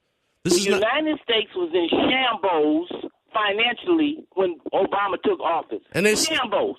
Okay, and he uplifted it a little bit. But by the time he left, we were still running in place. We needed to grow. He ain't the president no more. All right. We are 1 year into this presidency with no major legislation. 1 year. Okay? Grow up. Hey, listen, like I said, doesn't seem like you're being fair to all the candidates here. Obviously, you have an issue with President Trump, and that's fine. But, I mean, the proclamations you're making are the same ones that they would have made about President Obama not keeping his word and protecting Syria. And so I think that you got to give credit where credit's due. President Trump is making a lot of our allies feel safer now because he's willing to step up as compared to our president before that was a little more had deferential treatment to some of these. I'd like to thank you for letting me have my say. My pleasure. My pleasure. All right, we're going to go to Al. Al's on the line. My brother Al, haven't heard from you in a while. How you doing this morning, Al?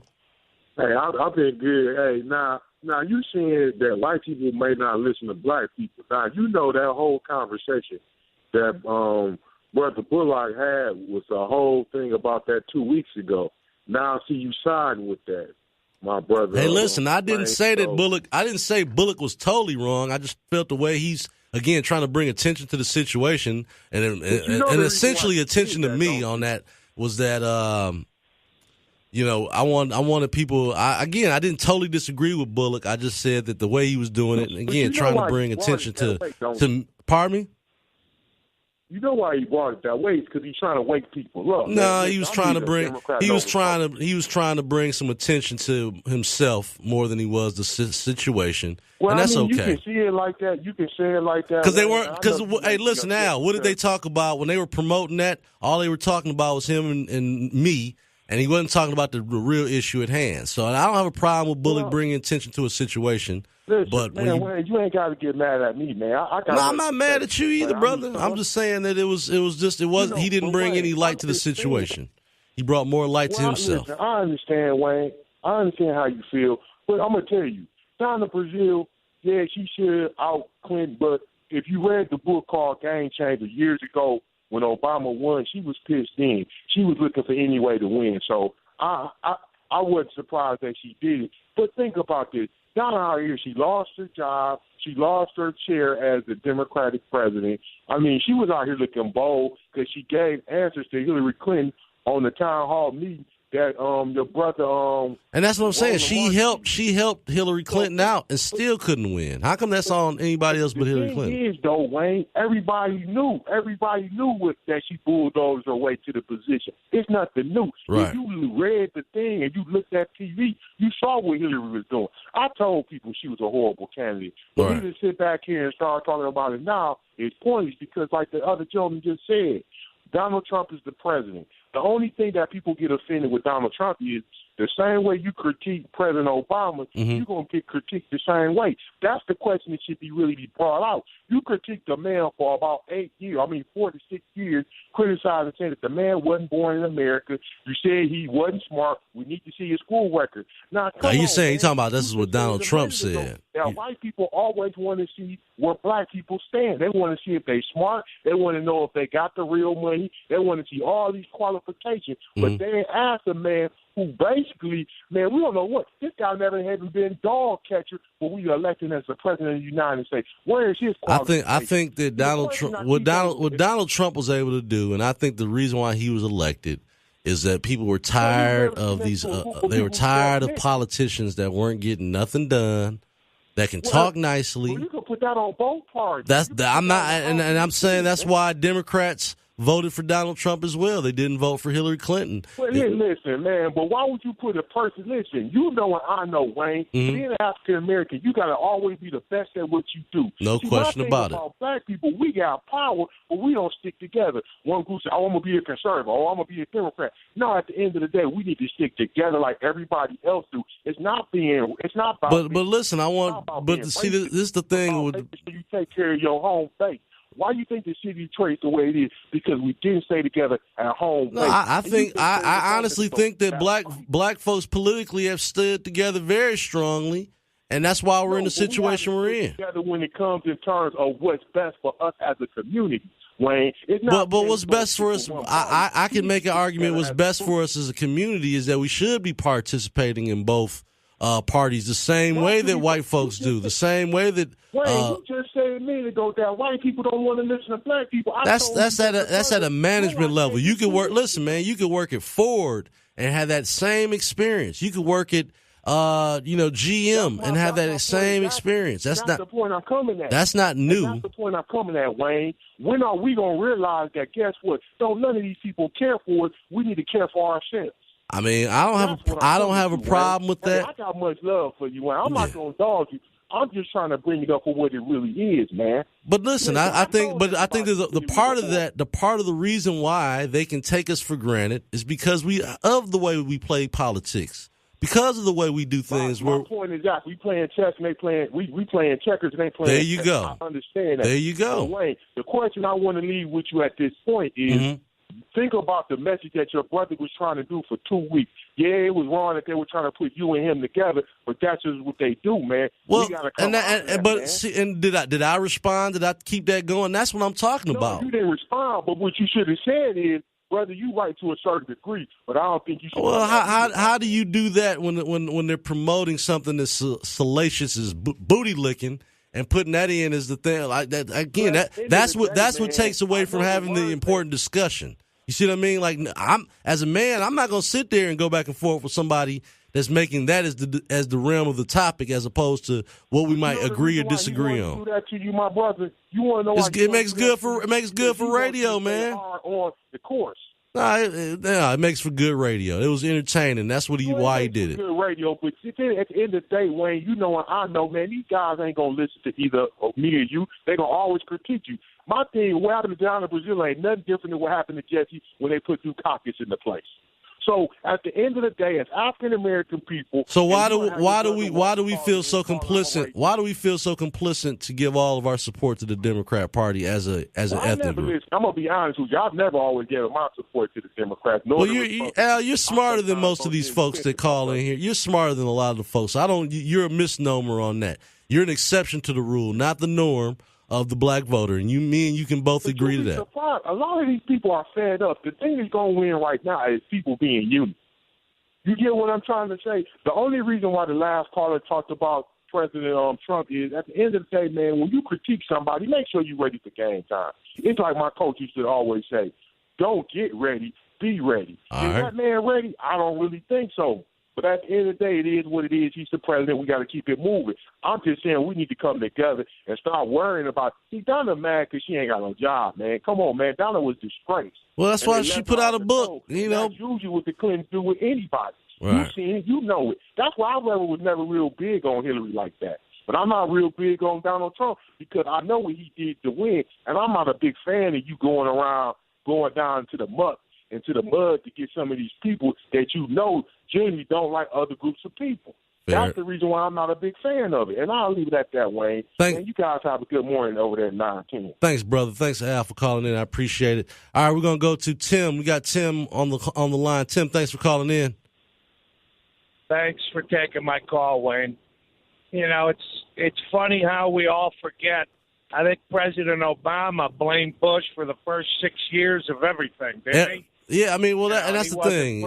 It took almost literally past the second term for them to stop blaming Bush on everything. So, you know. But anyways, the one caller called Trump stupid. They call him incompetent, but he's able to fool 445 congressmen. He's able to fool the FBI, the CIA, and everybody on this collusion. Right. Isn't that funny? They're wasting he's so stupid, wasting but their he's time. able to fool everybody on Russian collusion. It's a big waste of money. This guy is crossing the boxes off. He promised these things, and he's crossing these boxes off. He's actually doing what he said he was going to do. I had a friend of mine call me the other day. He said, Tim, you know, I wasn't a Trump supporter, but I like what this guy's doing. Right. And he said the media and the Democrats are treating him unfairly. Can you imagine if the American people got behind this guy, how great this country would be? I mean, we would be unstoppable. We would be able to solve the school problems. We would be able to solve all of our problems if everybody would just give him an opportunity. If he fails, then he'll be voted out of office. It's that simple. It's just that simple, Tim. It's that simple. Let's quit dividing ourselves. Let's work together, and let's try to make this country great. All races, all colors. Let's start teaching our kids. Let's start creating great schools everywhere for every child. That's one of my big pet peeves. And also getting rid of these politicians that have been selling our country down the drain while we're struggling check to check. I'm not a race guy. I've never thought of it that way. I'm about these crooked politicians. I don't care what side they lean on. I want them to go to jail.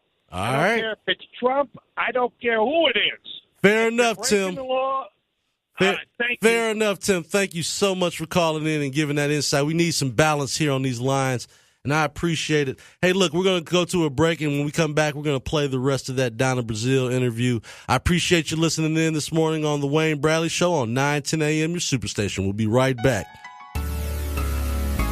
It's the Wayne Bradley Show, conservative political radio, giving you what you need to know. Listen up, it's the Wayne Bradley Show. It's the Wayne Bradley Show, conservative political radio, giving you what you need to know. Listen up, it's the Wayne Bradley Show.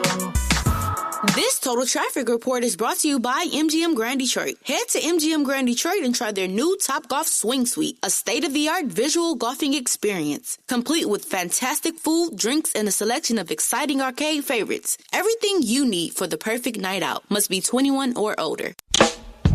910 AM Superstation, the only urban talk radio station in town. How you gonna be nonviolent in Mississippi as violent as you were in Korea? How can you justify being nonviolent in Mississippi and Alabama when your churches are being bombed and your little girls are being murdered? And at the same time, you're gonna get violent with Hitler and Tojo and somebody else that you don't even know. If violence is wrong in America, violence is wrong abroad. If it's wrong to be violent, defending black women and black children and black babies and black men, then it's wrong for America to draft us and make us violent abroad in defense of her. And if it is right for America to draft us and teach us how to be violent in defense of her, then it is right for you and me to do whatever is necessary to defend our own people right here in this country.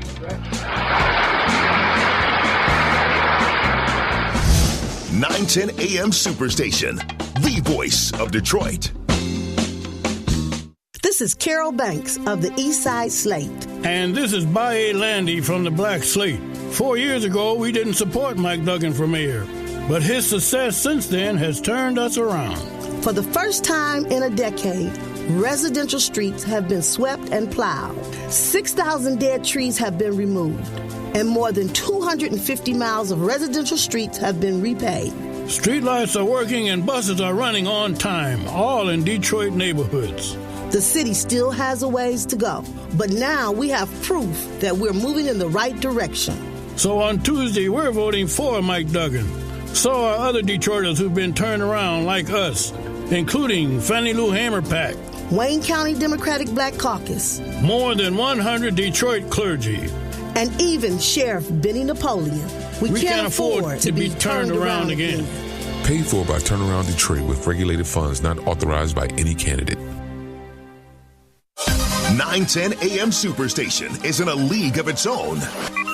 We are the only talk radio station in the Metro Detroit area sensitive to the African American community.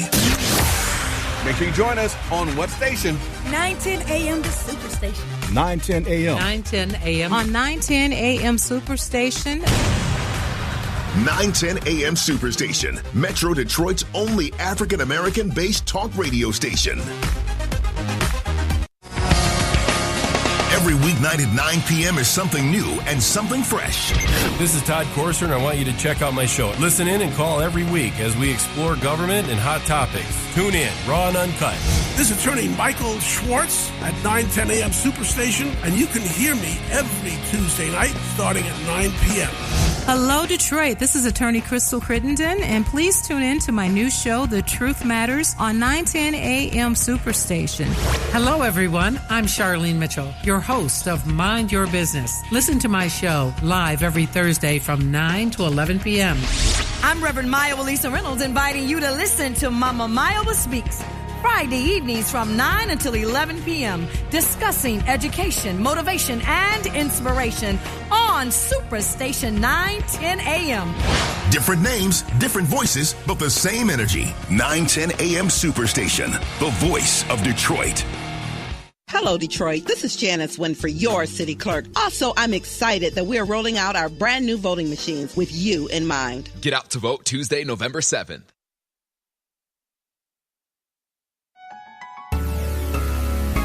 It's the Wayne Bradley Show, conservative political radio, giving you what you need to know. Listen up, it's the Wayne Bradley Show. It's the Wayne Bradley Show, conservative political radio, giving you what you need to know. Listen up, it's the Wayne Bradley Show.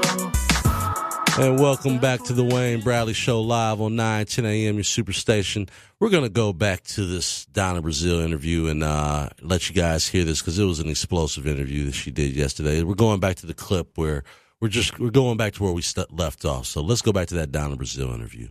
And so I had to put it on the table, George, because I was under tremendous pressure after Secretary Clinton fainted to have a quote-unquote Plan B. I didn't want a Plan B. Plan A was great for me. I supported Hillary, and I wanted her to win, but we were under pressure. So how serious was this? You write that you got a call from Vice President Biden at the time.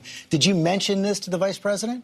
No, I did not. I mean, look, everybody was calling to see, do you know anything? How is she doing? And of course, my job at the time, George, was to reassure people, not just the vice president, but also reassure the Democratic Party, the members of the party, that Hillary was doing fine and that she will resume her campaign in the following week. Do you still think that Biden and Booker would have won? Well, you know, I had a lot of other combinations. This was something that you play out in your mind. But at the time, I was sitting next to Charlie Baker, who was her chief administrator. Clinton's campaign. That's right. And Charlie and I put down, and we had a lot of rumors coming. I had the former chair of the DNC calling me, Donald Fowler Senior, what are you doing? Look, the bottom line is she resumed campaigning.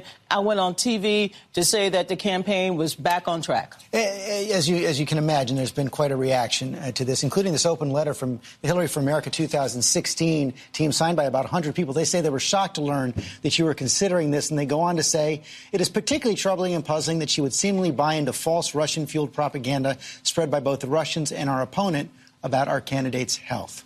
Well, George, at the time, like I said, I talked with Charlie Baker, but as it relates to that... Did you mention this idea to him? No, I kept my own counsel. I'm the chair of the party, George, and I decided I wanted to to be up front with someone inside the campaign. And Charlie was there sitting across from me. But let me just address what my former colleagues. I wasn't a staff person. I did not work for the Hillary Clinton campaign. I was not on their daily strategy calls. I had nothing to do with their data analytics. I was the chair of the Democratic National Committee. I was concerned about the entire party, not just the presidential, but the senatorial, congressional, and all of the other From the sound of it, it sounds like you had a pretty dysfunctional relationship with the high command in Hillary's campaign. You even talk about telling them at some point, I'm not Patsy the slave. Oh, George, let me tell you something. I could not control the purse string of the Democratic Party, and I had to figure out what was going on within the party, that the chair of the party, and remember, I wasn't just a chair, I'm also a vice chair. I was an officer for 8 years.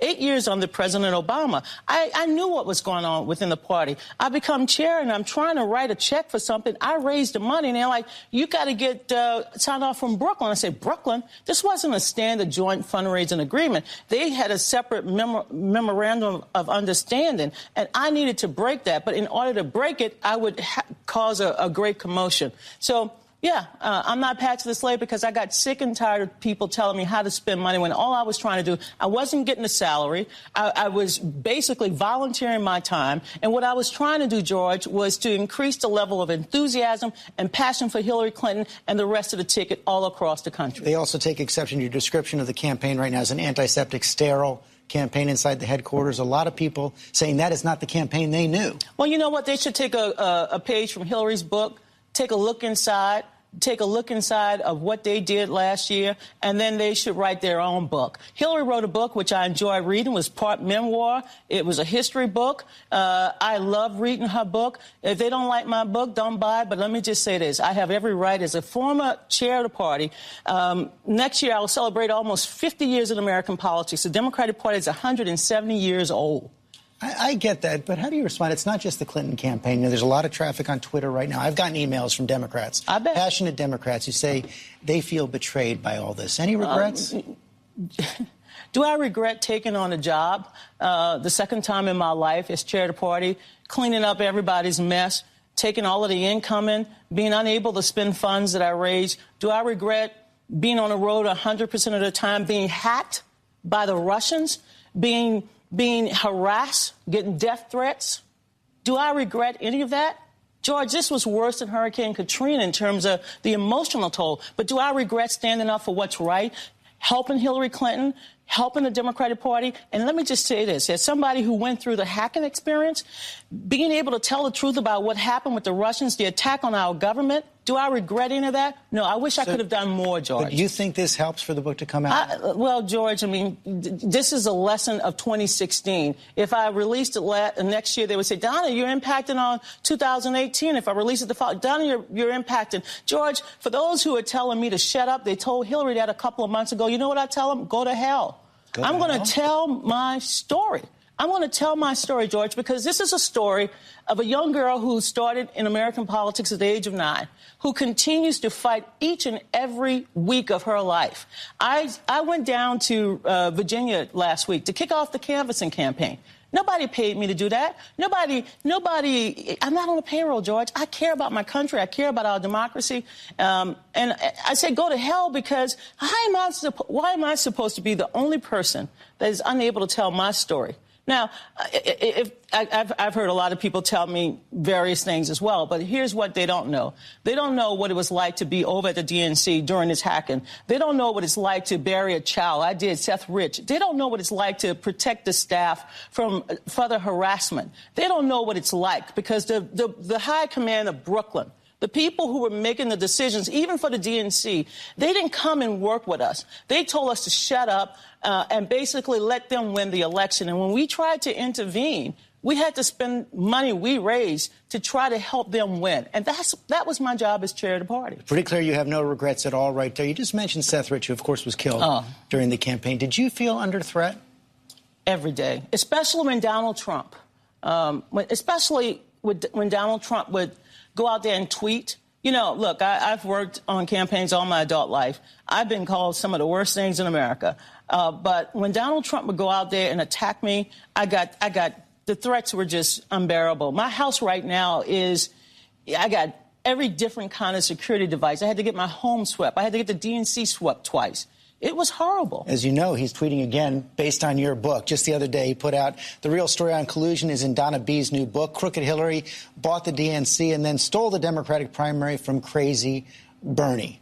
Well, Donald Trump likes to distract. I mean, what Donald Trump should be focusing on right now is protecting our country from being hacked again. He should be working with Congress to ensure that the American people will feel confident that we are going to have a good election season in 2017, 2018. Donald Trump loves to distract us and divide us. I'm not playing this game. He wants an investigation, the Department of Justice. Well, I think he needs to look in his own house before he tries to clean up someone else's house. Do you think this joint fundraising agreement was anything illegal at all? As I said at the time, George, I did not like the fact that there was an additional memorandum that spelled out what the Clinton campaign could do in exchange for bailing the Democratic Party out. I give Secretary Clinton credit for bailing the Democratic Party out because we were in debt. But I've seen the email traffic, and it appears from at least one email that the Sanders campaign was offered the exact same term. They could also negotiate an agreement of their own if they raise more money. They chose not to. The Sanders campaign set up a joint fundraising account as well, but they chose not to put money in it. But they also chose to allow the DNC to control what little funds they did put in it. This was a separate. What this was an additional memorandum. Right, but they were offered that same thing. Here's the email. If you're raising significantly more than the amount to cover the voter file for the DNC staff would be happy to chat with the Sanders team and come to an understanding about the best way to use those funds to prepare for the general election at the DNC. So they were offered a similar chance. George, when I found out the reason why the chair of the party, the chair of the Democratic National Committee, could not spend the funds, I found the agreement myself. This is the agreement they put out. This is the agreement I found. And what I tried to do, George, was to work within the parameters of this agreement so that I could hire staff, so that I could spend money that we raised, and so that I could help Hillary and Tim Kaine and all of the other Democrats win. As for any agreements or side agreements they had with Senator Sanders, I've never seen that before, George. Do you agree with Elizabeth Warren that the primaries were rigged? I don't think she meant the word rigged, because what I said, George, as you well know, after I left this show back on July 24th, I said I would get to the bottom of everything. And that's what I did. And I called Senator Sanders to say, you know, I wanted to make sure there was no rigging in the process. I'm on the Rules and Bylaws Committee. I found no evidence, none whatsoever. The only thing I found, which I said I found the cancer, but I'm not killing the patient, was this memorandum that prevented the DNC from running its own operations. You also write about that email where you appear to share questions with the Clinton campaign from a debate on CNN. We're showing it. Woo! Wouldn't want to be the DNC right now. Donna Brazille is she's essentially cleaning house, cleansing her soul from working with the Democrat Party this last time around. Not like Al called in earlier and said, and like I said, this is not only subject to the DNC and what she had happen there. This happens in corporate America. This happened in the Republican Party as well. But the bigger issue here is that in the Republican Party, we don't have super delegates. I mean, the way it was rigged, it was guaranteed that Hillary was going to win that election one way or another against Bernie Sanders.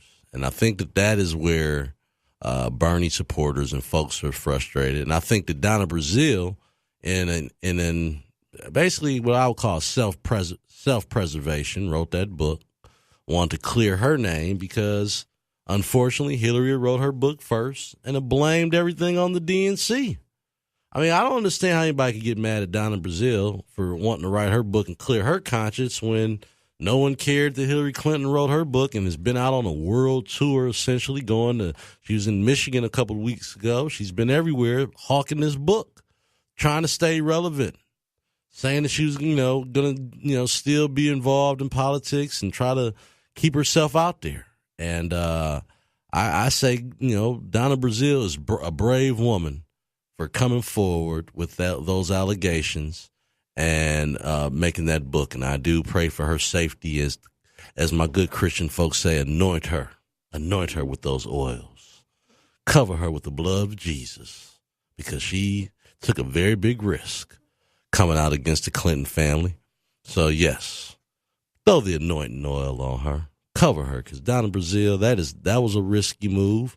And I think for the long term of the party, And I don't have any vested interest in seeing the DNC be competitive, but for God's sake, listen to the people on the ground. That's what we do as Republicans. We listen to the grassroots.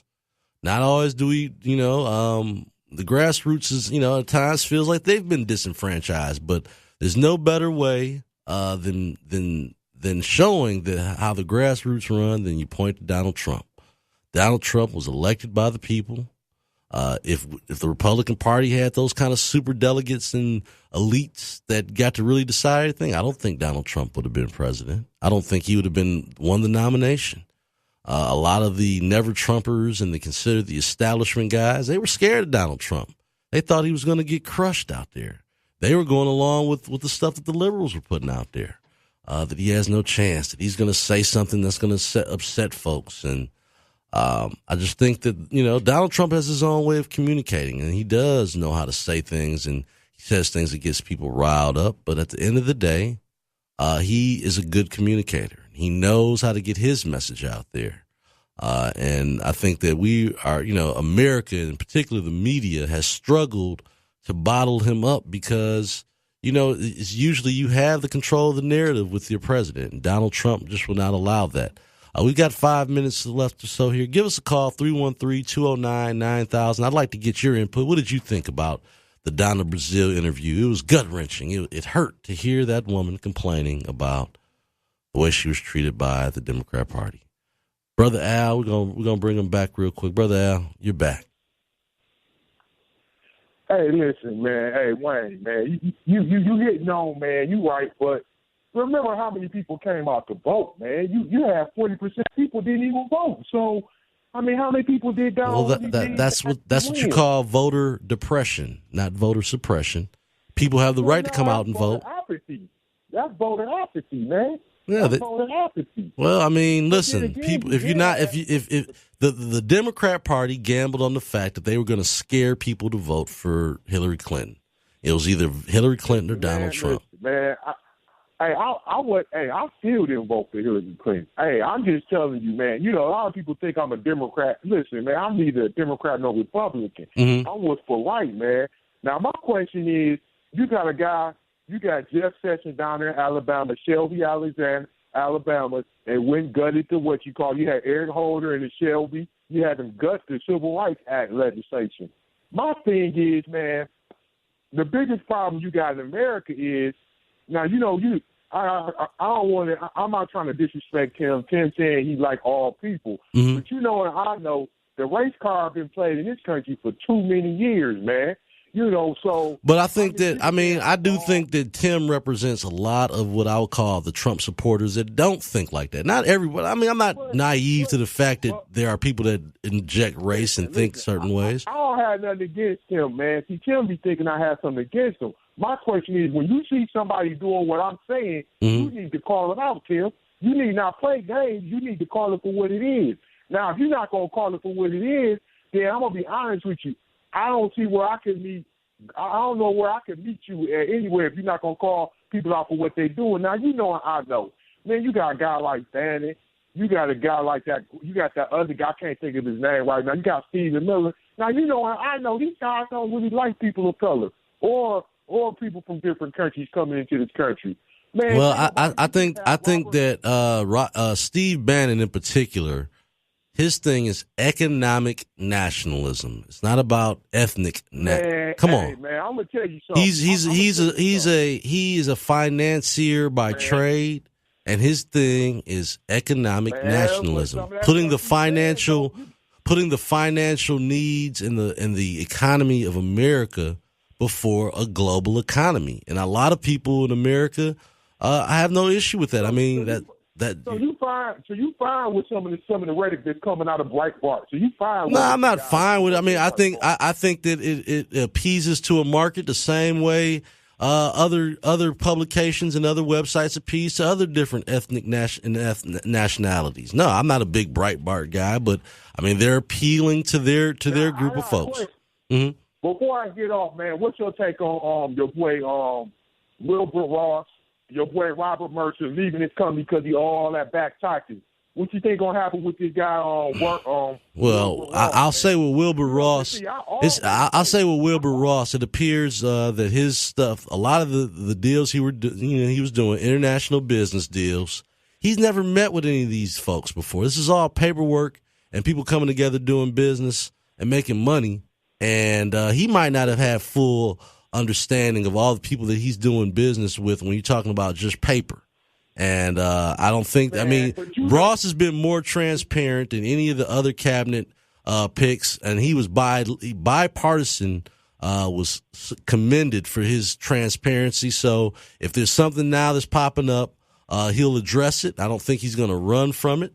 And with all the billions of dollars he's made, I think that in particular, the deals that he was doing with that trucking company or navigation company was a couple $1 million. I don't think that's going to make or break Wilbur Ross, and he will disclose and redisclose if he has to those issues. So I think that he's in good shape. And I forgot the other person you were talking about, but I think Mercer. Mercer, yeah. Now that's another situation. Yeah, he owes some taxes, man. Now he owes a lot of taxes. You're going to see how this going to play out. Is he going to pay these taxes or is he going to go away? Because you see that he gave the company to his daughter. Right. And then with the other company, he dissolved himself altogether. Well, I'm interested, just like you, Al, to see how that plays out because no one wants to see anyone not have to pay their fair share of taxes. Now, before I get out, you see the Fiat Chrysler chairman when it got legal counsel. So I wonder how that's going to play out. That happened last night. The Fiat Chrysler guy, he had to give legal counsel because the FBI is looking at the UAW taking all these bribes. Oh yeah, well that's definitely coming down the pipe. You can believe that that's going to happen. So I appreciate you calling in, brother. All right, be cool, man. Hey, tell my lovers, man. Y'all be good over at 910. Peace and love, my brother. Thank you. All right, we're going to finish out the show. We got about 3 minutes left, and I'm going to bring my guy in to finish out the strong way. We're going to bring my man, Walter. Walter, good morning, brother. Oh, man, I just kind of randomly turned the radio on. I heard my man Al on there at living and fibbing as usual. Look, this stuff about Steve Bannon and all this race, Al, first of all, Al does not have any credibility because he voted for his girl Hillary. Oh, come on now. Let's not. Walter, why you always do that starting stuff early in the morning? It's not even 7 o'clock, brother. Let Al. Al is good folk, man. Al has some knowledge to drop, but he's more independent. I don't believe he didn't vote for Hillary. He said he didn't vote for Hillary. But let's finish. Let's wrap this up strong, man. On this whole Steve Bannon. I think Steve Bannon is all about economic nationalism. As long as you're an American citizen and you're here in America, get money. And does he feel the same way about someone coming from another country? No, he doesn't. But I'm American, so I understand where he's coming from on that. But you go ahead and finish this out, Walter. Finish this up strong.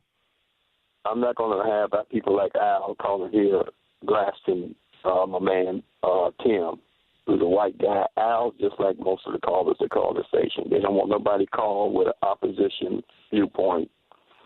And he stands by sometimes.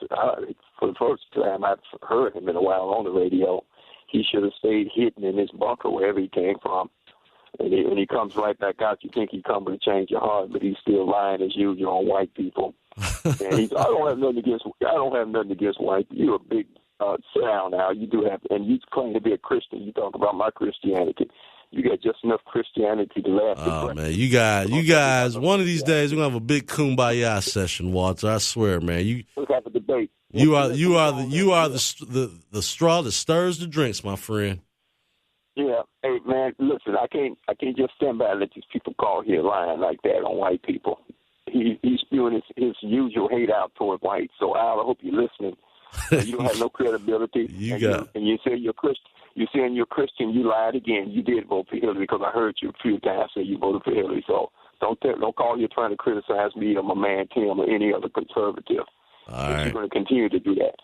All right. Thanks a lot, Walter. I appreciate you finishing out the show with me this morning, my friend. You have a good day, good rest of your day. All right. I appreciate you, man. All right. Well, that's my guy. That's my guy right there, Walter. He's always gonna come in and knock one out the park for the conservative home team. So I appreciate you calling in there, brother. We're going to be wrapping up this show today. We're here every morning from 5 to 7 a.m. Tomorrow's Election Day. I want to encourage all you Detroiters, all my folks, get out there and go vote. You won't make a difference if you don't get out and vote. And that's how you can make changes in your community. So I appreciate everyone that's been listening in this morning. If you want to hear the podcast, if you missed any of the show, you can go to SoundCloud, look up the Wayne Bradley Show. You can get it also on iTunes on the podcast section. And you can also go to the website, conservativebro.com. Follow me on Twitter at conservativebro. You guys have a good day. And I'll talk to you tomorrow on the Wayne Bradley Show on 9:10 a.m., your superstation. Show, conservative political radio, giving you what you need to know. Listen up, it's the Wayne Bradley Show. It's the Wayne Bradley Show, conservative political radio, giving you what you need to know. Listen up, it's the Wayne Bradley Show. That's what it is. It's the Wayne Bradley Show. That's what it is. Listen up, it's the Wayne Bradley Show. Don't miss the best day party in town every Saturday at 4 p.m. on 910 a.m. Superstation with Chuck Bennett. If I meet 2 people at each party, that's 10 people every week that I meet. At the end of the year, that's 520 people at parties. Right. That's a lot of names to remember. That is. But now, so then I get somebody who comes up to me and says, "Hi, Chuck, do you remember me?" All right, you do the math. Saturdays at 4